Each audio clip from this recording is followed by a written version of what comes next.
우리나라에 올림픽을 할 때 외국에서 온 선수들이 대한민국의 날씨를 보고 반했대요. 요즘에 보면 반할만도 하잖아요. 하늘은 높고 말이 살찌는 계절이다. 참 좋은 날씨가 계속이 되고 있어요. 그리고 이 가을은 봄과 여름에 수고한 이들에게 보상을 주는 계절이다. 그렇게 봐요.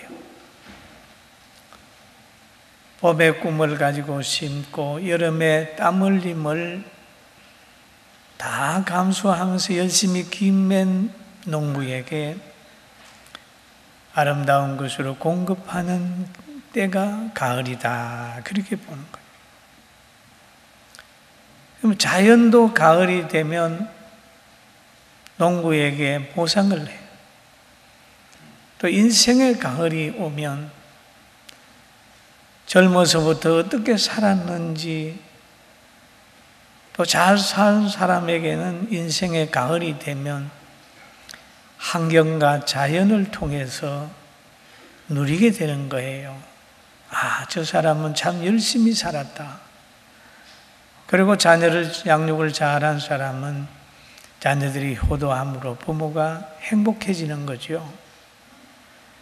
자연의 가을도 그렇고 인생의 가을도 열매를 거두는 때가 있다. 그렇게 봅니다.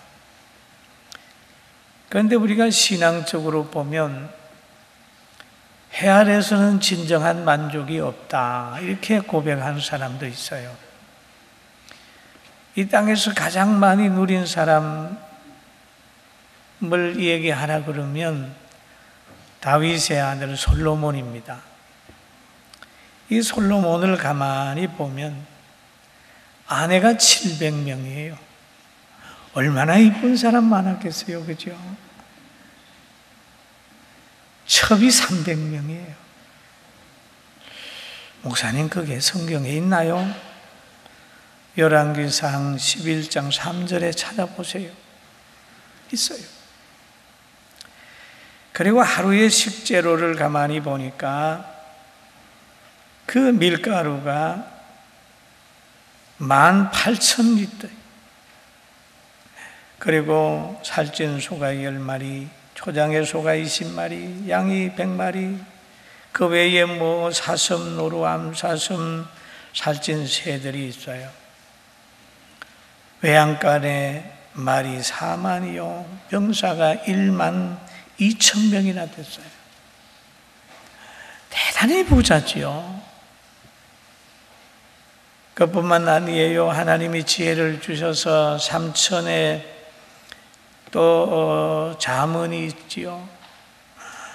노래가 또 1,500편을 기록을 했지요. 건물을 설계하고 아름다운 조형물을 만드는 거예요. 장명을 하는 그런 능력도 뛰어났어요. 야, 이렇게 살았으면 노년에 가서 만족하다, 좋다, 살만하네, 이렇게 해야 되는데 그분이 전도서 1장 2절에 이렇게 얘기를 하고 있어요. 전도자가 이르되 헛되고 헛되며 헛되고 헛되니 모든 것이 헛되도다. 야, 해 아래 수고하는 모든 것이 다 헛되다. 그랬어요. 여러분, 이 말씀을 듣는 어른들 중에 그럽니다. 맞아. 젊어서는 꽤 잘 나갔는데 나이 들어 보니까 다 헛거요. 이렇게 말하는 분 있어요. 해 아래 수고하는 모든 것은 다 헛된 것이다 라는 얘기를 하는데, 신약에 와서 바울 사도는 말합니다. 주 안에서 행한 것은 헛된 것이 없다. 모든 것이 합력하여 선을 이룬다. 고난의 삶 그 자체는 천국에서 상급이 되고 행복하게 사는 그 자체도 하나님의 은혜다라고 하는 고백을 한 내용이 있습니다. 그래서 늘 그는 이런 얘기를 하지요.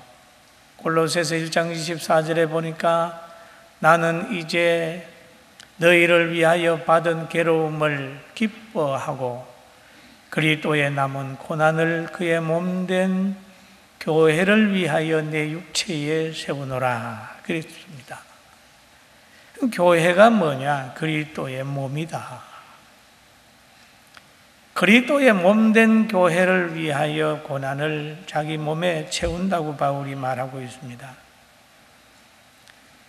바울 사도가 이렇게 된 것은 다메섹 도상에서 예수님 만나고 달라졌어요. 여러분, 사람이 변하게 되는 데는 환경에서 변화는 되지 않아요. 영의 사람은 주님 만나야 변화되는 겁니다. 철저하게 바울 사도는 율법의 사람이에요. 바리새인이었습니다. 그는 정죄하는 법에 매여 있었어요. 그러나 예수님을 만나서 은혜의 복음을 접하게 된 겁니다. 그래서 그는 믿는 사람을 정죄하던 그가 변해서 믿는 사람의 반열에 서고 사도들과 함께 열심히 활동해서 하나님 앞에 상 받으러 간다고 하는 최후를 맞는 그런 사람이 된 것입니다. 그리고 초대교회 성도들도 보면은 오순절 마가의 다락방에서 성령을 받은 후에 삶이 달라졌어요. 그리고 복음을 전했어요.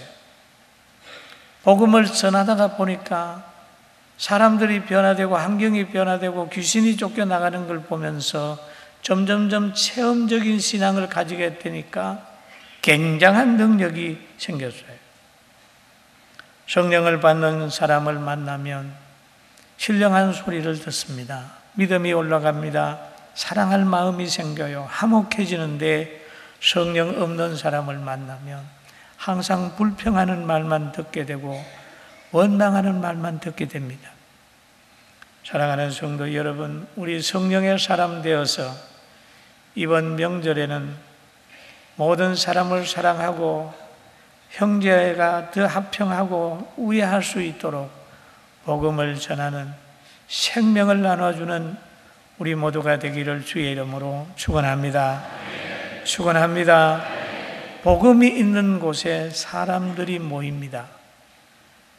그래서 초대교회 성도들이 활동을 하게 되니까 많은 사람이 모였어요. 유대인도 모였어요. 헬라인도 모였어요. 그러다가 보니까 소외되는 사람이 생겨났습니다. 사실 교회가 크게 되면 소외되는 사람 생길 수 있어요. 일손이 모자라면 그렇습니다. 저도 목회를 해보니까 한 100명, 200명까지는 다 눈에 들어오고 어떤 일이 있는지 알게 돼요. 저 걸어가는 성도들 뒷모습만 보아도 저 사람이 어떤 생각을 하고 가는지 정도 느낄 정도로 관심이 많이 있었어요. 지금은 아닙니다. 몇천 명이 지금은 제가 돌아보지 못하니까 소외되는 사람이 혹 있을 수 있을 겁니다. 그런데 초대교회도 그렇게 됐어요. 지금 교회도 한국 교회도 마찬가지일 겁니다. 그렇게 되니까 소외되는 사람이 있고 또 앞서서 그걸 잘 누리는 사람도 있을 수 있어요. 초대교회도 그랬어요. 그러니까 헬라파 사람들이 그럽니다. 히브리파 사람을 원망해요. 왜 당신들만 그래? 우리 왜 가무들이 빠져? 혜택을 받아야 될 사람인데 이렇게 했어요. 그러나 이 말을 들은 사도들은 자기들이 구제도 하고 접대도 하고 복음을 전하는 것들을 다 하려고 하니까 일손이 모자라니까 제자들을 불러 말합니다. 너희 중에 성령이 충만하고 지혜가 충만하고 모든 사람에게 칭찬 듣는 사람을 7을 뽑아라 그랬습니다. 성도들이 이 사람이면 사도들의 일을 도울 것 같습니다. 이 사람이면 믿을 것 같습니다. 이 사람이면 맡을 것 같습니다. 일을 맡아 할 것 같습니다. 이 사람은 우리가 신뢰하고 따를 만한 분입니다 해서 추천한 사람 7명입니다. 그 중엔 그 서대반이 추천이 됐습니다. 서대반이 추천이 되니까 그 7명이 있으니까 사도들이 거기에 안수를 하는 거야. 안수를 합니다. 이 안수하는 행위는 능력을 나누어 주는 행위도 있죠. 병든 사람에게 안수하여 낫게 하는 것도 되지만은 하나는 일을 맡길 때에도 안수를 하는 거예요. 위임한다는 거죠. 구약 성경에 보면 제물에게 안수를 하는 거예요. 내 죄를 그 양에게나 이렇게 증거해서 안수하고 그에게 증거해서 그가 제물로 드려지면 자기 죄가 해결되는 거지요. 그런 레위기서 1장 4절에 기록이 되어 있습니다. 그는 번제물의 머리에 안수할지니 그를 위하여 기쁘게 받으심이 되어 그를 위하여 속죄가 될 것이라 라고 했습니다. 여러분, 사도들이 안수한 7 집사들이 열심히 이제 교회 일을 함으로 인하여 문제가 다 해결이 됐어요. 없어졌어요. 그렇게 되니까 지역의 변화가 오는데 사도행전 6장 7절에 보면 하나님의 말씀이 뭐라고 그랬죠? 점점 왕성하여 예루살렘에 있는 제자의 수가 더 심히 많아지고 허다한 제사장의 무리도 이 도에 복종하니라. 율법을 따르던 제사장의 무리도 다시 은혜의 복음으로 돌아서게 되는 거예요. 예수님을 믿지 않던 그들이 다시 예수 그리스도를 구주로 영접하게 되는 겁니다. 그런데 이제 서대반 집사가 활동을 하는 걸 보면은 6장 8절에 서대반이 은혜와 권능이 충만하여 큰 기사와 표적을 민간에게 행하니 그랬습니다. 여기에 보면 기사와 표적을 이 얘기를 하는데 구체적으로 기록은 없지만 이 기사는 무슨 기사일까요? 병자를 고치고 귀신을 쫓아내고 복음을 전하면 사람이 변화되고 하는 그런 주님이 하셨던 그 기적, 사도들이 했던 그 기적이 집사 서대반을 통해서도 나타나고 있었다는 겁니다. 서대반을 통하여 의의 운동이 이루어지게 되니까 예수님께서 미리 마태복음 5장 10절에 말씀하신 대로 의가 있는 곳에는 박해가 있게 되어 있습니다. 또 박해를 받는 사람이 복이 있는 사람이고 이 사람은 천국에 소속된 사람이다. 그렇게 보는 거죠. 복 있는 자는 복음을 전하게 되고 복음을 전함으로 때로는 박해를 받을 수 있다. 그렇게 보는 거예요. 빌립보서 1장 29절에 이렇게 얘기를 하죠. 그리스도를 위하여 너희에게 은혜를 주신 것은 예수님 때문에 병 고치고 평안을 얻고 축복을 받은 것은 그런 의미가 들어있어요. 다만 그를 믿을 뿐 아니라 또한 그를 위하여 고난도 받게 하려 하심이라 라고 말하고 있습니다. 여러분, 고난은 영광으로 연결이 되고 또 영광은 또 고난으로 연결이 되는 거예요. 우리가 양육하는 수고는 나중에 효도받는 영광으로 연결이 될 수도 있어요. 우리 하나님 앞에 또는 사람 앞에 부끄러움이 없는 사람으로 우리 열심히 사는 지혜를 가지고 삽시다. 할렐루야. 아멘.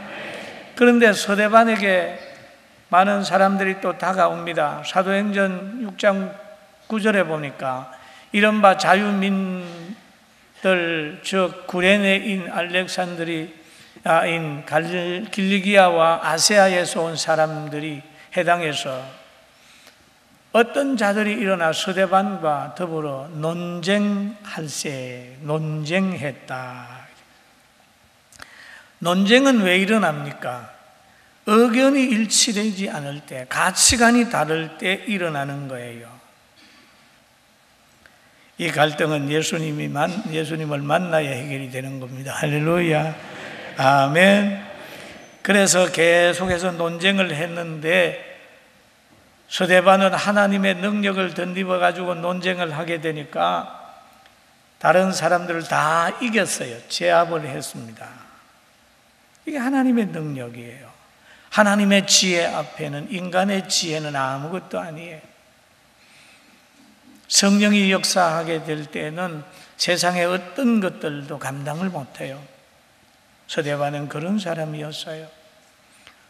사랑하는 성도 여러분, 하나님이 집사도 이렇게 강력하게 큰 사람으로 쓴다는 걸 꼭 기억하게 되길 주의 이름으로 축원합니다. 그리고 대적자들은 스데반 집사를 죽일 계획을 가지고 있는 거예요.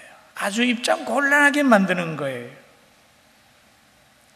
예수님을 미개에게 고통을 줄 때 그때 방법을 또 동원하는 거예요. 예수님을 대적할 때도 그랬어요. 율법을 범하는 자요, 가증한 자요, 나사렛 이단의 괴수요, 귀신의 왕 바알세불을 힘입어 귀신을 쫓아낸다 그러면서 예수님을 아주 가소평가하고 율법을 범하는 자로 정죄해버렸습니다. 성전을 헐고 3일 만에 짓는다고 하는 사람이요. 그러면서 예수님이 하신 말씀도 아닌데 막 얘기를 했어요. 그런 것처럼 이 스데반에라도 막 그런 죄를 지금 이렇게 세상 말로 막 뒤집어 씌우는 거예요. 그리고 구약에서 말하는 것, 제사장과 장로들이 믿고 따르는 교훈은 바로 무슨 교훈이냐? 율법인데 레위기서 24장 20절에 보니까 율법의 중심 사상은 그거예요. 심는 대로 거두게 해주라는 거예요. 상처에게는 뭐라고 그랬죠? 상처로, 눈에게는 눈으로, 이에는 이로 갚아라. 남에게 상해를 입힌 그대로 그에게 그렇게 할 것이라. 갚아주라. 죄인은 죽이라. 근데 용서라고 하는 단어가 없잖아요. 그런데 예수님이 오셔가지고는 뭐냐? 그 율법이 정죄하는 그 모든 정죄와 죄와 죄값을 다 짊어져 버리는 거예요. 그러니까 믿는 사람들이 받아야 될 사망과 고통과 정죄와 아픔을 다 짊어졌어요. 그러면서 나를 믿어라. 그 대속의 은혜를 입혀주는 거죠. 그리고 주님 가르친 내용을 보면 마태복음 18장 22절에 이렇게 얘기하죠. 예수께서 이르시되 내게 이르노니 뭐라 그랬죠? 7번뿐 아니라 7번을 70번까지라도 할지나 뭘 용서해라 하는 거죠. 정죄의 법과 용서의 법의 마찰입니다.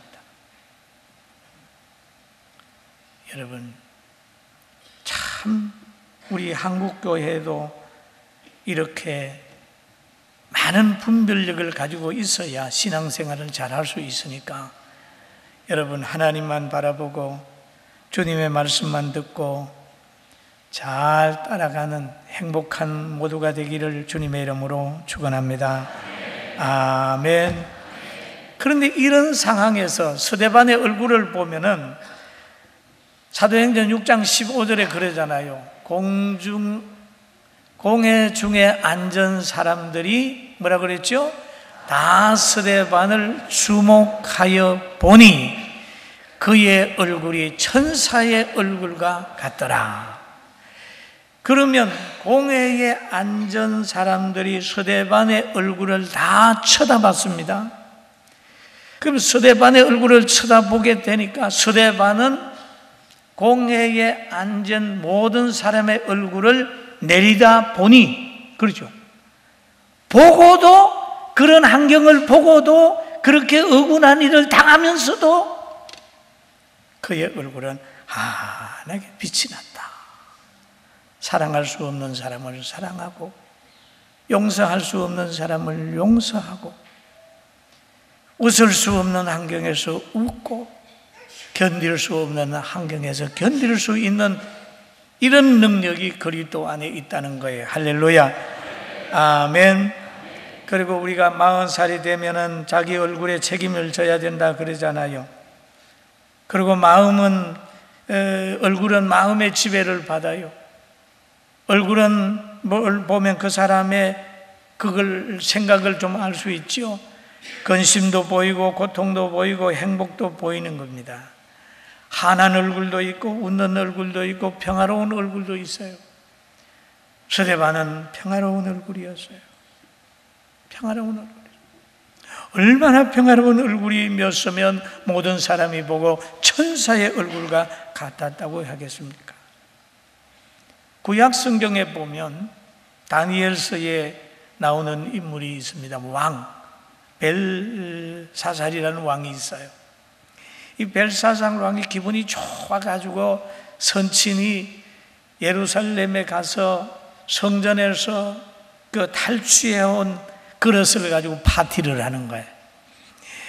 몇천 명을 이제 파티를 하는 거예요. 풍악이 울려지고 막 그랬어요. 그런데 그 벽 뒤에서 손가락이 나타나서 글씨를 쓰는 거죠. 그 글씨를 보는 순간에 어떻게 됐을까요? 완전히 다니엘서 5장 5절에서 6절을 한번 봅니다.